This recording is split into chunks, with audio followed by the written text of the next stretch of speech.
যে ইউনিভার্সিটিগুলোতে শিক্ষার পরিবর্তে এটাকে প্রতিনিয়ত একটা সন্ত্রাসের ক্যান্টনমেন্টে পরিণত করা। আনফরচুনেটলি আমরা সেই সন্ত্রাসবাদ কিংবা সেই মাফিয়াতন্ত্রের কথা গত 15 বছর বলতে পারি, এবং আমরা যখনই সেই সন্ত্রাসবাদের বিরুদ্ধে কথা বলেছি, যখনই সেই মাফিয়াতন্ত্রের বিষয়গুলোকে সামনে আনার চেষ্টা করে দিয়েছি, তখনই বিভিন্ন ট্যাগ এসে ওই জিনিসটাকে থামিয়ে দেওয়া হয়।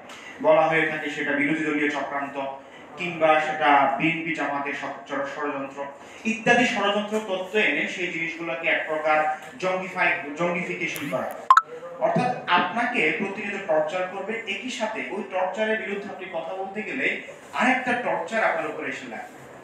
তো এমন একটি বাংলাদেশের হরিবল সিচুয়েশন ছিল আমাদের সামনে। তো জুলাই বিপ্লব পরবর্তী সময়ে আমাদের সবচেয়ে বড় যে জায়গাটি ছিল সেটি হচ্ছে বিগত 15 বছর ধরে এই শিক্ষাঙ্গনগুলোতে পরিচালিত সন্ত্রাসবাদকে মানুষের সামনে উপস্থাপন করা। একই সাথে এই সন্ত্রাসবাদের কবলে যারা পিষ্ট হয়েছিলেন, যারা এটার ভুক্তভোগী, তাদের সঠিক বিচারটা নিশ্চিত করা এবং যে বিচারগুলো এখনো পর্যন্ত প্রক্রিয়াধীন সেগুলো দ্রুত কার্যকর করা। সেই ইন্টেনশন থেকে আজকে আমাদের এই বিশেষ সেমিনার।